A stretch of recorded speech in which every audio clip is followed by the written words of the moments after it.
doing this morning? Good. How are you? I'm good, thank you, thank you.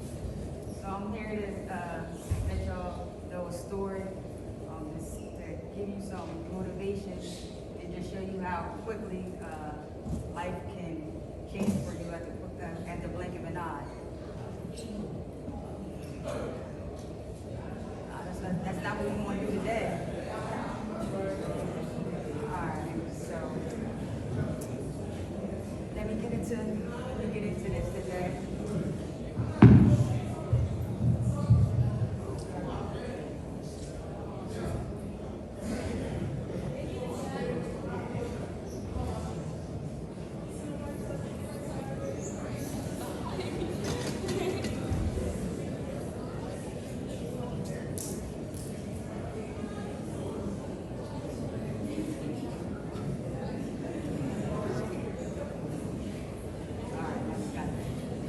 Can you hear me again?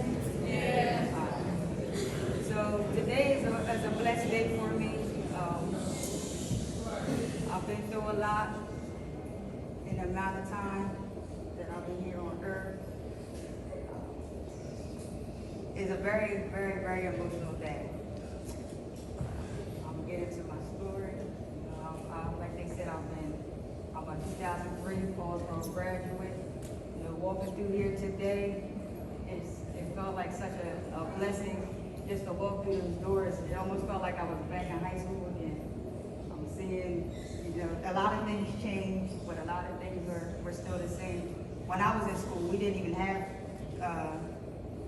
could come through the front doors the way they come through the front doors now in the bus in. We came through the side doors, so that was just something that was a little different that I noticed. I see some teachers here that I remember, and then I also see a lot of new faces in here.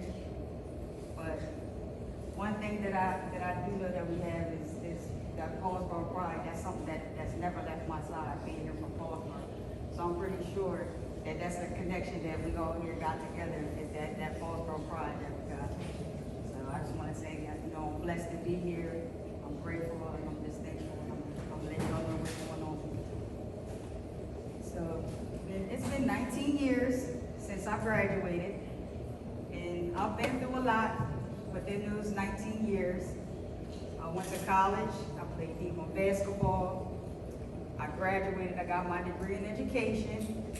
After I graduated, I started working, just a regular job, but I had dreams, I had aspirations. I wanted to be in the WNBA. I played basketball. That was a dream. That was a goal that I had. I wanted to play in the league. I didn't get that chance, but God had another plan. You know what they say? When you want to tell God, you want to make God laugh, you tell him your plans. So that's what he did. He had another plan for me. So in that time. In my 19 years, I'm sorry, not in my 19 years, while I was here and I played basketball, I'm gonna give y'all a quick story. It was the day I scored my 1,000 points, that moment. I worked 4 years, from my freshman year to my senior year, for that one moment in time. I'm gonna give y'all a story, I'm gonna paint you a picture. So we played Collingswood High School, February February 13th, 2003. So I get off the bus, I have my headphones on, I'm trying to stay focused. I only had 7 points before I had to get my 1,000 points. And I don't want to sound cocky, but I was good. I was real good. So I get off the bus, I have my headphones on, I'm rocking to a song, Jay-Z. It was called A Dream. This is the lyrics. This is what stuck to me. It says, I said, jealousy, I said, got the whole industry mad at me, I said. But B, I said, remind yourself, nobody's built like you. You designed yourself.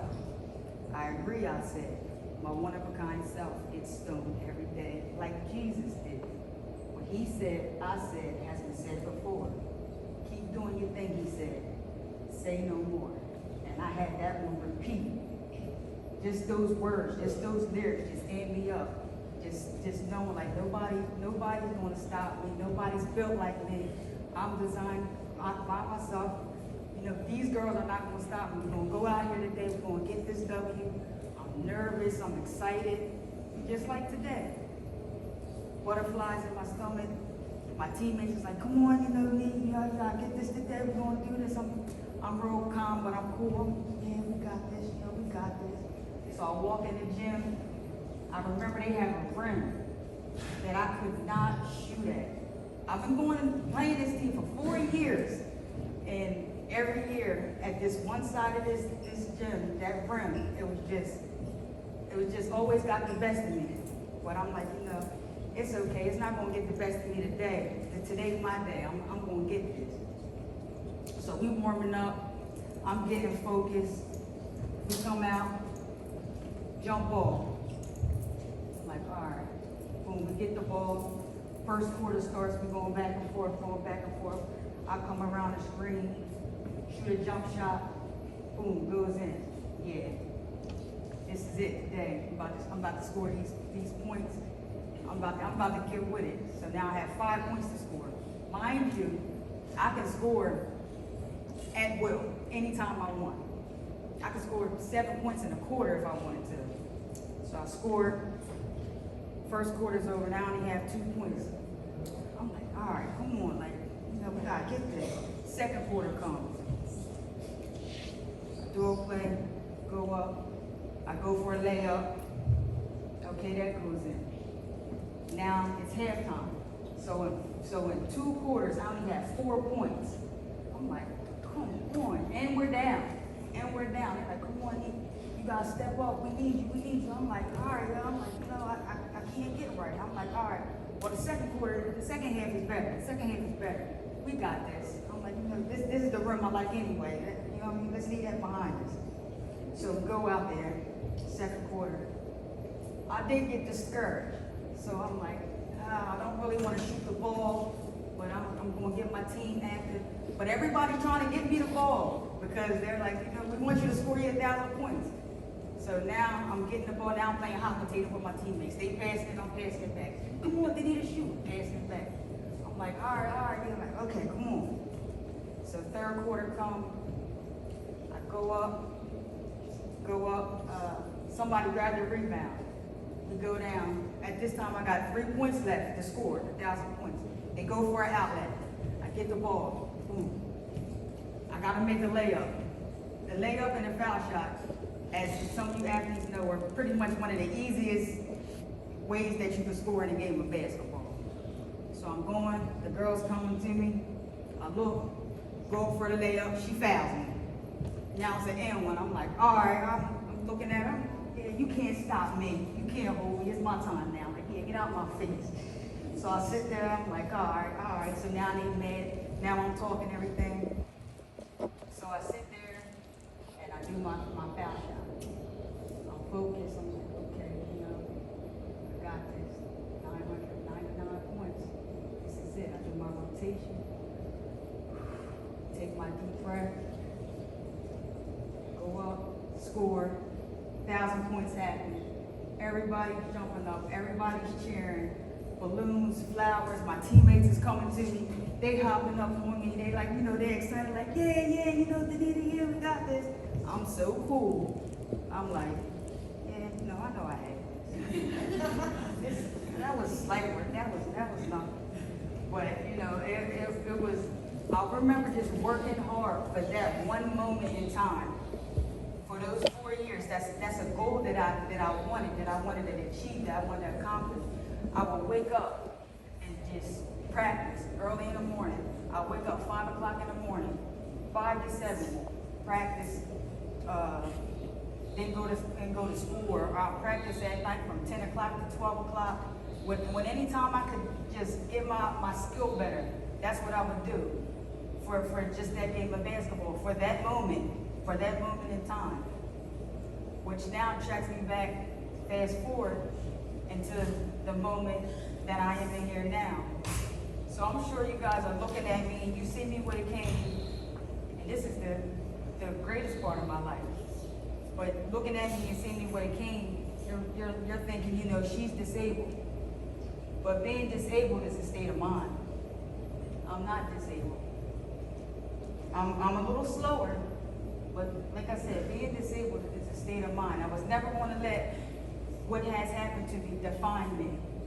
I was not going to let that take power over me. It was not going to overcome me. I gotta sit down, though. So, with that being said, now we fast forward into life now. And it gets a little emotional for me. So bear with me, y'all.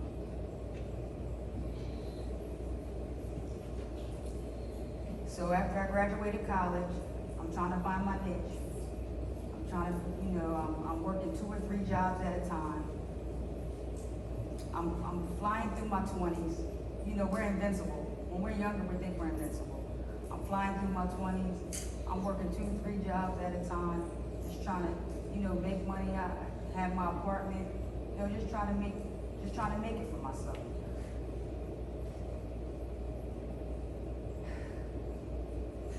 And then I started substitute teaching, which is something that I wanted to do because I got my degree in education. So I did want to start getting in the field of education. So I started substitute teaching and just trying to get the feel of being in the classroom, you know, with the kids, get that going on for me. So I had a friend, and she went, and it's somebody that I was in high school with. And she's my forever friend. We're still friends to this day right now. So she went into the academy. She went to be a state trooper. At this time, I'm substitute teaching. I'm working at the bridge being a toll collector, a couple other jobs. And she's like, you know, Danita, I think you can do this. I think you can do this. She's like, why don't you try to be in law enforcement? I said, I'm not really into the law enforcement thing, you know. It makes good money. I said, I don't know. I'll think about it. We'll see. I'll think about it. In that time, I ended up a job opening at Paulsboro High School came. So I applied for that job, and I ended up getting that job. So at that time, I'm sorry. A little before that, I did end up applying to be a correctional officer.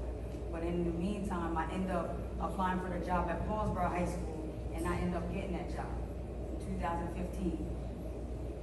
So I have the Paulsboro High School job, but I'm still in the makings of trying to get this job in law enforcement. But I wasn't going to give up one job because this law enforcement job, it took steps to get into. They have to check your background, they check your Facebook, they're checking the people that you hang with. They're getting into a deep background check to see who you are before you're up there to represent them. So I end up having to go through these 4 phases. They check your psyche. They're making sure you can see. They're just doing a thorough background check on you. So I passed these four stages in order to be a CO. So I had to resign from Paulsboro High School. And I also had to resign from working at the bridge. I'm like, you know, I was leaving myself with no options, 0 options. I said, you know what, I'm not going to have anything to fall back on. I'm going to do this. I have a plan A. I'm going to pass this academy. Nothing's going to stop me. I'm about 28, 29 right now. I have to start my life. I have to start a career. You know, my 20s flew by me. I'm like, okay, it's time to start. So I end up going to the academy. And the academy was one of the hardest things that I could go through. I mean, they're sitting there, they're waking you up at 5:30 in the morning. They're screaming in your ear. They're making you do push-ups. You can't say nothing. You're sitting there at attention. You're outside. It's 5-something in the morning. It's freezing. It's raining. They had me run, you're running 6 miles, you're doing PT for an hour. They're trying to break you down. That's what it is. They're trying to break you down. I was literally, and they put you as if you're an inmate, but they're building you up to be a cop. So I'm like, okay, I'm going to go through this. So every week I'm in there, Monday through Friday, and I'm working hard. They can't break me. There's nothing they can do to me. But when I got home, on them Friday nights, I'll bust through the door. Mom, Dad, please, I'm never going back. You guys cannot make me go back. I don't care. This is hard. I'm not going back. They said, Anita, you're going to go back. You can't make me. You can't make me. I'm grown. You can't tell me what to do. I'm grown. I'm never going back. I'm never going back. They called me 4:30 in the morning, Monday morning. Anita, what are you doing? Driving back to the academy. Okay. I'll talk to you later. Okay, I'll talk to y'all later. I was never a quitter, so I knew I was never going to stop. But it was just so hard mentally.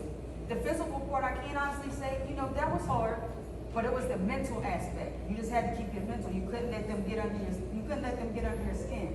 What they would do is have a bus riding really slow in front of you as you're running these miles and telling you, quick, get on the bus. You're not supposed to be here. Get on this bus. And there's people dropping out like flies. I'm watching people drop. Right? Like, you know what? I'm not doing this. They're hopping on this bus. In my mind, I'm like, I'm never hopping on this bus. I'm not a quitter. There's nothing that they can do to make me quit. So finally, I ended up passing the academy. I succeeded. I passed. Now I'm starting my career. I'm getting my life in order. I have my car. I have my house. I have my career. I'm in my 30s. I'm like, okay, we got this. Actually, I was 32. I'm like, okay, we got this, Nick. Then, 9 months, into my career, October 26th. It was a day just like today. The weather and everything was pretty much the same. It wasn't as much, rain outside, but it was one of them like real gloomy days. So I'm driving to work. Regular day. I got up that morning, I did my errands. I had to be at work at 11 o'clock, at 12 o'clock. So I leave the house, I get on the road. So I'm driving. There was a car in front of me. I had an illegal pass. I could pass this car. It was dotted lines where you could pass the car. I checked, made sure everything was okay. I made my pass. Now there's another car in front of me. So I'm driving, this car is going fast, slow. I'm like, what is this car doing? So I checked, make sure everything was good. Looked around, I went to pass that car. In the midst of me passing this car, now this car decides it wants to speed up on me. So it's speeding up, so I'm speeding up. So now me and this car is parallel to each other. I'm looking like, what are you doing? Like, I'm trying to see, like, what are you doing?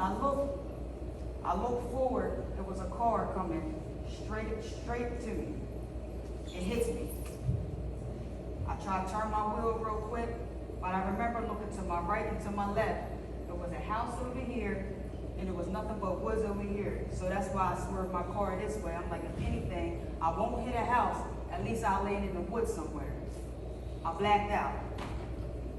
When I woke up, my legs were, I got ejected to the passenger side of the car. My legs were hanging in the car, but my body was hanging outside of the car. So I'm thinking in my head, like, oh, let me move a little bit. I don't know if the car gonna blow up.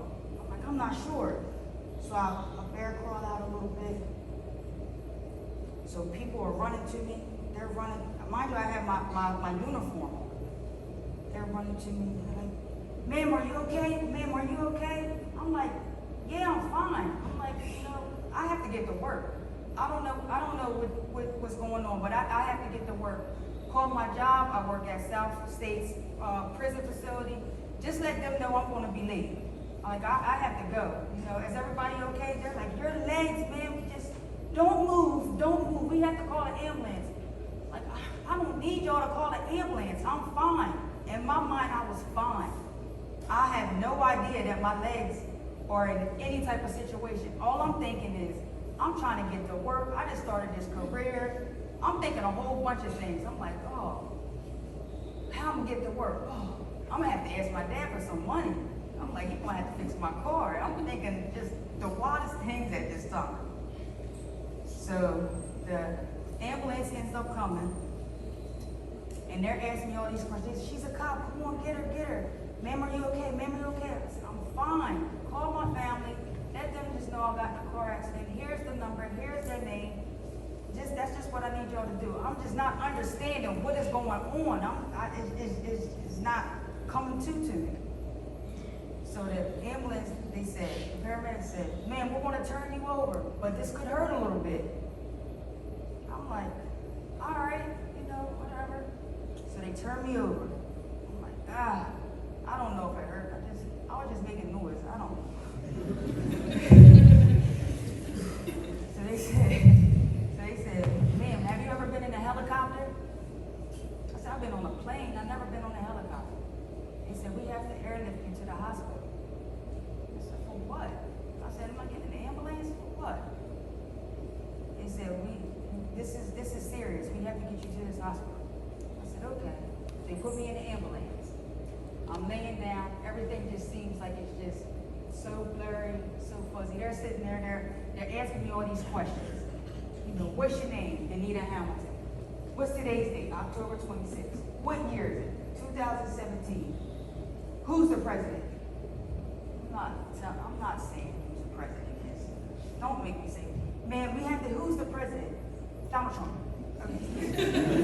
Okay. Thank you. I was like, oh man. So I'm hearing the helicopter. I'm hearing it go. They got me in the air. Now I'm laying there, and they're checking my pressure. They're putting needles, everything in. Everything just started to seem like it was going down, fast paced. I said, excuse me. They said, yes. I said, am I about to die? They said, no, ma'am, you're not going to die. They said, but your legs are banged up pretty bad. I said, so I'm not going to die, right? They said, no, you're not going to die.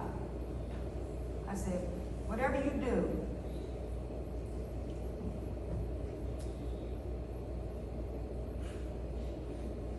don't let me die.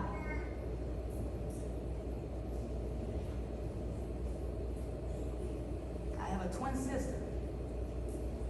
She can't do it. She can't make it without me. Don't let me die. They said, all right, man, we're going to do whatever we can do for you. After that, I blacked out. I don't remember anything. Next time I remember, I woke up in the hospital. Laying there. I knew my legs were messed up, but it still never dawned on me how bad. So everybody's asking me how I'm feeling. I'm really medicated. I'm smiling. I'm fine. I'm fine. They're like, are you sure? I'm fine. Halloween's about to come up. I gotta go home. I gotta go home for Halloween. I don't know, I'll be home for Halloween. I don't know what y'all talking about. I'm fine.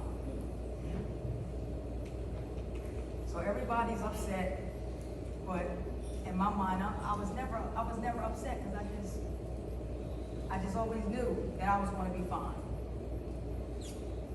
So the doctor's talking to my parents, and he's using all these big terms, things that I clearly can't understand. And I stopped him in his tracks. I do remember thinking like, okay, my legs are bagged up. I don't really know what's going on, but am I paralyzed? I'm not going to ask him if I'm paralyzed. So I said, sir, am I going to be able to walk again? He said, you'll be able to walk again. I said, okay. Well, you do your job, and I'll do mine. If you give me this opportunity to walk, I'm going to walk. He looked at me, because I had a lot of medication, so he probably thought I was a little crazy. But to me, I knew that wasn't crazy talk. I knew that was real talk. I said, all right, well, you know, it's going to be some work to do. That's fine. So they started surgery on that Monday. Then I had another surgery on that Wednesday. I ended up catching an infection. It was going to be 7 days that I was only supposed to be in this hospital. It went from a week of being in this hospital to 3 months. With over 25 surgeries. With them trying to get my legs put back together. With them trying to figure it out. And through it all, I smiled. I had good spirits. I prayed. I did everything that I was doing. I was just being me. But I had this infection in my leg. I had MRSA. But I didn't know at this time that I had MRSA. I just thought I just had an infection. They never told me how bad this was. And they could have took my leg. So they would come in there and after every surgery just to let me know, you know, you still have an infection in your leg. So I'm like, okay, all right, I'm trying to deal with this infection. I'm trying, you know, time is going on. I miss Thanksgiving. I miss Christmas. I miss New Year's. I'm in the hospital this whole time. So I remember laying in this bed one time, and I prayed. I said, God, I don't know, maybe I'm trying to take control of this situation, and I'm not giving you control. But I'm going to give you control. Take this infection away. I'm giving this to you. I know you got it. So they do the surgery. They come in. I'm smiling. I'm sitting there, I'm laying in the bed, legs straight. I said, Miss Hamilton, I said, my infection's going? Real happy. He said, no, your infection's not going. I said, next time you come in here, I'm telling you, y'all gonna tell me this infection is going. And they're like, you know, it seemed like they were getting a little discouraged, but I never got discouraged. Like they had a job to do, but I was giving them that spirit, like I'm letting you know this infection won't be gone. The next time I had surgery, he came in there, his posture was different. I said, okay. I said, my infection going, isn't it? He said, Miss Hamilton, your infection is gone. I said, I told you you was gonna walk in here and tell me that infection is gone. I cried like a baby. All I could do was just thank God. Thank you, God. My infection is gone. Thank you. Now I was able to come home. I had to go to rehabilitation for my legs. So I went to Philly, I went to McGee. I rehabbed there for 2 weeks. They taught me how to transfer. They were trying to teach me how to cook, which I could care anything about. I don't care to cook. They were just trying to teach me how to do all these little things to try to gain my independence back. My independence was snatched just like that. One day I'm sitting there walking, I'm going to work, I'm driving, paying bills, I'm doing this. Next thing I know, I can't walk. I'm living back at my parents' house. Everything is gone. Just that fast. How your life can just change. So I went to rehab. They helped me to rehabilitate my legs. I finally went home in February. February 2018, I went home. So I'm home and I'm trying to, they're working me out. People are coming to the house. They're trying to get me to, you know, do little things, move my legs. You know, I'm training, I'm working out every day. And not only did I work out with them, I had the same mentality as I had with basketball. I was putting in that extra work because I had a job to do, and it was to walk. That was my goal. That was my job. That's all I could do. So I was going to do that. Around May, I get a call from State Trooper Barracks. Man, we need you to come down. We need you to make a statement. Okay, I'll come down there. I go there. I make my statement. I let them know everything that happened. I'm in a wheelchair. After I'm done my statement, he says, "Ma'am, you're under arrest. Someone has passed away in this accident." It was an accident. What are you talking about? Yeah, we're holding you here in custody. I'm like, I'm not going to jail. What are you talking? Wait, I'm not understanding what you're talking about. I'm not going to jail for an accident. There was no drugs in my system. There was no alcohol in my system. I was a CEO, so we're the people in blue. What are you talking about? They kept me in there for a couple hours, but then I got released. Then that July, the paper came out. Now I'm indicted for this accident. I said, "Whoa!" It had to be one of the most embarrassing things that you could ever imagine. I'm used to being in the paper for good accomplishments. I'm doing all these great things. Now I'm in the paper for being indicted because someone died in an accident. It was something I couldn't fathom. I couldn't understand. I was so embarrassed. So now I had to get a lawyer, because the lawyer that I did end up having ended up dropping me. He didn't want me. He took my money and said, "Yeah, I'm not representing you. You have to find a new lawyer." Didn't even want to talk to me. Had his secretary talking to me. I'm like, "Oh my God." They indicted me. I had to go to court. I had to find a lawyer in 2 days. I'm like, "Oh my God, what am I going to do?" I found a lawyer. I go there. Now we're going through this postponement of these court sessions. But mind you, in the meantime, I'm still trying to learn how to walk. I'm still trying to take these steps. I'm still trying to learn. So I'm having this hanging over my head with me possibly having to go into prison. They're telling me I have to do 5 years. That was flat out on the table, 5 years. I'm like, I can't do 5 years. How? 5 years away from my family? I can't see that. I can't see that.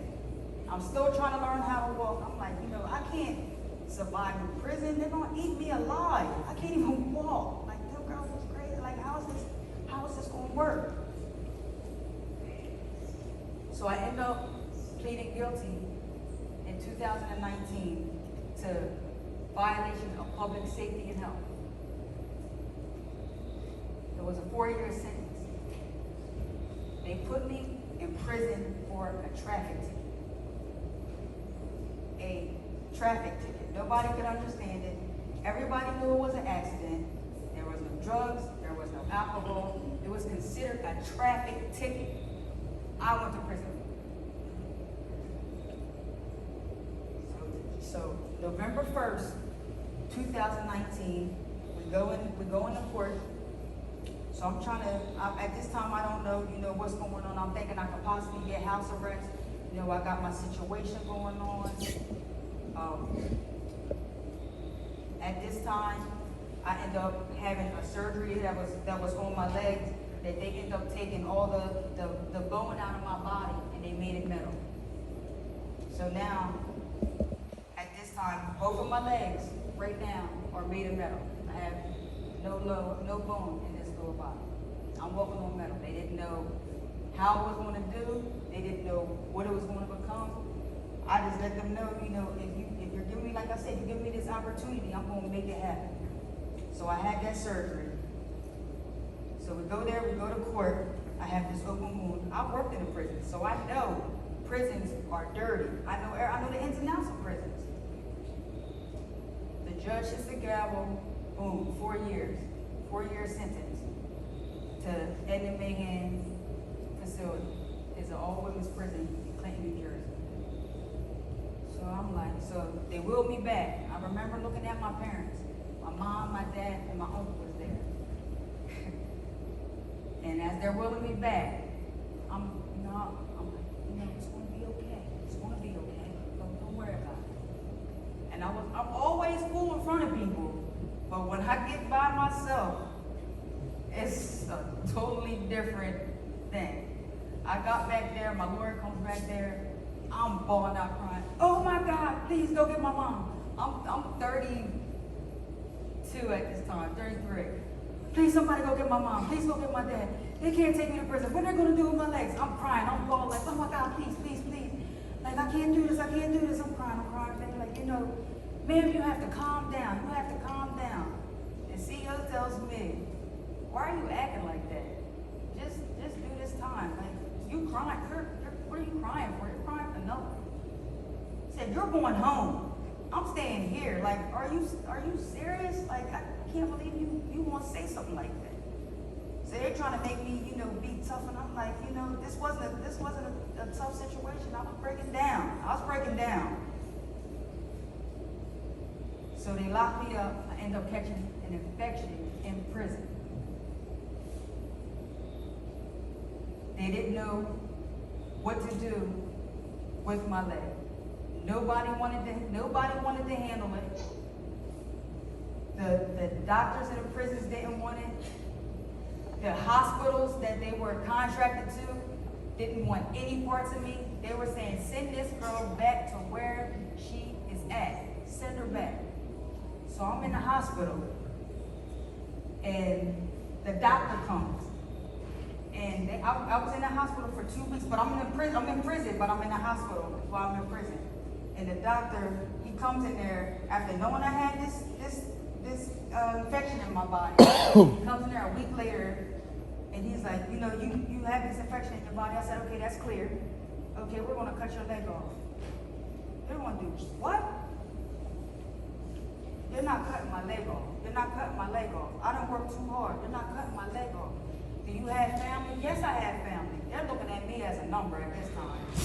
My name was Hamilton 7030508. It didn't matter how many points I scored in high school. It didn't matter what I did in track. It didn't matter what degree I had, what job I had. That was my name. That was stamped. That's who I was, and that's what they cared about. And nothing else mattered. Nothing else mattered. So he's going to cut my leg off. So that the correctional officers that was in that hospital with me told me I could use the phone. I said, all right, thank you for letting me use the phone. I called my twin. I said, yo, they talking about they gonna cut my leg off. My twin, she's more of a feisty one. She's that go to be like loudmouth type. So she said, yo, Nita, don't let them touch your leg. They can't do it without your consent. They can't touch your leg. They can't. I'm like, dang, yo, please, like, y'all gotta get me out of here. I need some help. I need some help. She said, don't let them touch your leg.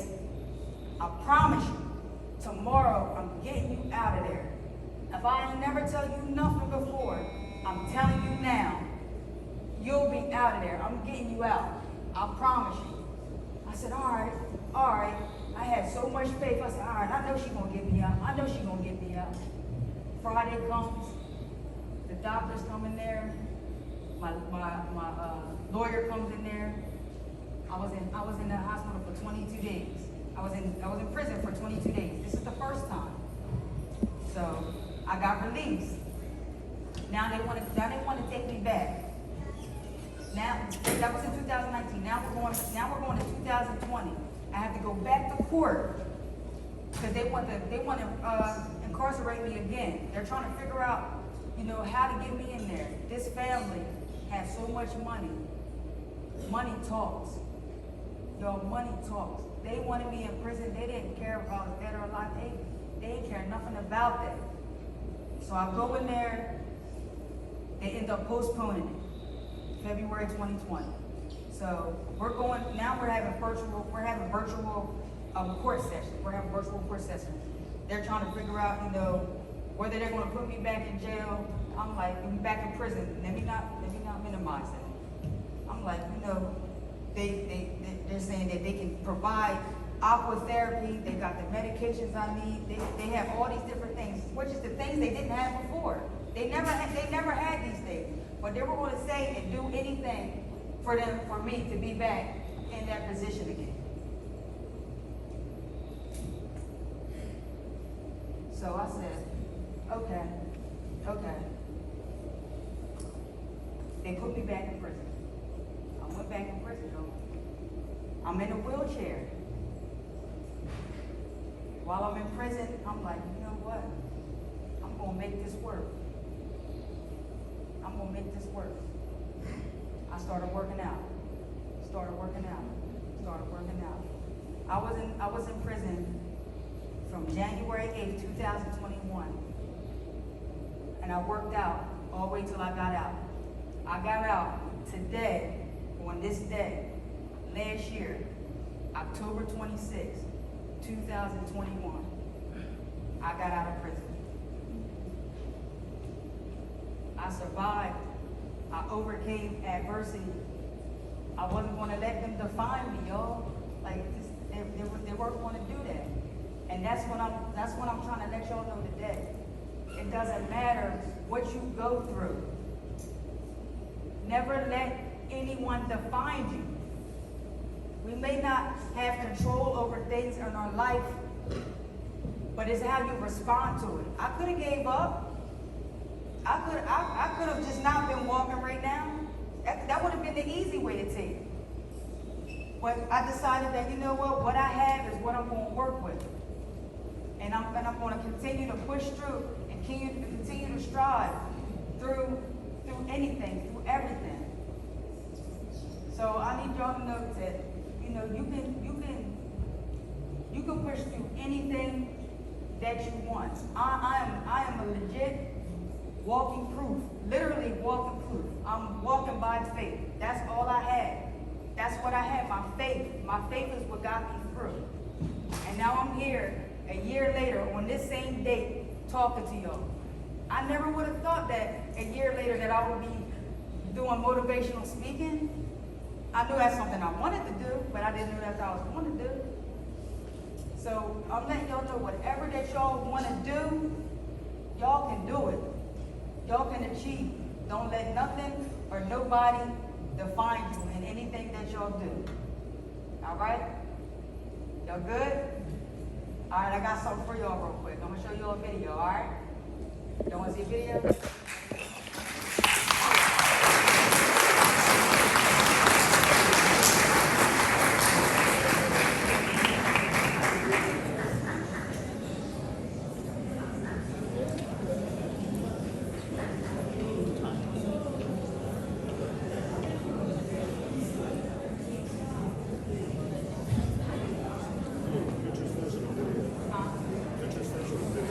Video first.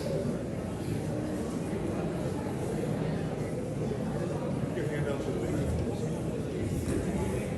Hand out to the He's got to walk on. Oh, there you go.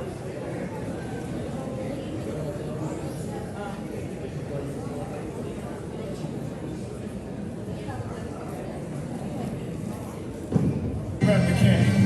The candy hot.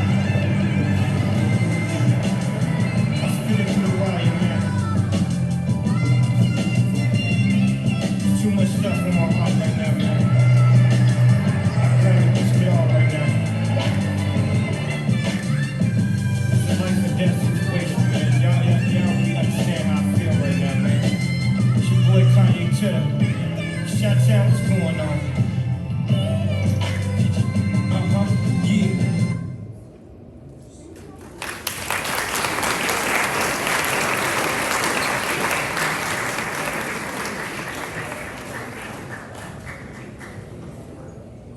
Just a few pictures of the time that when I started. This is when I first had my little first therapy session, right out of surgery on that Monday. That's what I look like. Honestly, guys, I don't even remember. That was my car.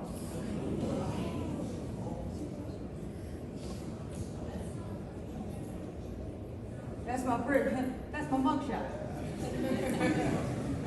That's my mugshot. That was my bag.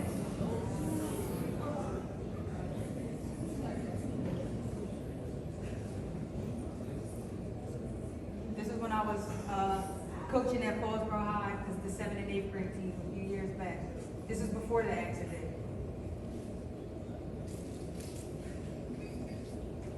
This is when I went to my JUCO before I went to my university at Salem County College, played basketball.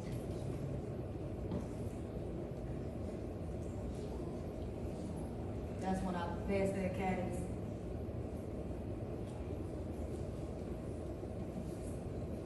That was my road to 1,000 in high school.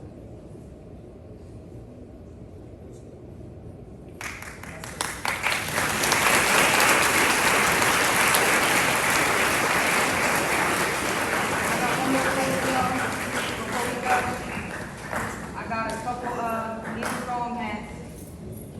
I'm gonna give Nine one because you introduced me. But if anybody can remember, and you can raise your hand, remember the date that I said my accident was on. What year? What you said? 67. Yeah.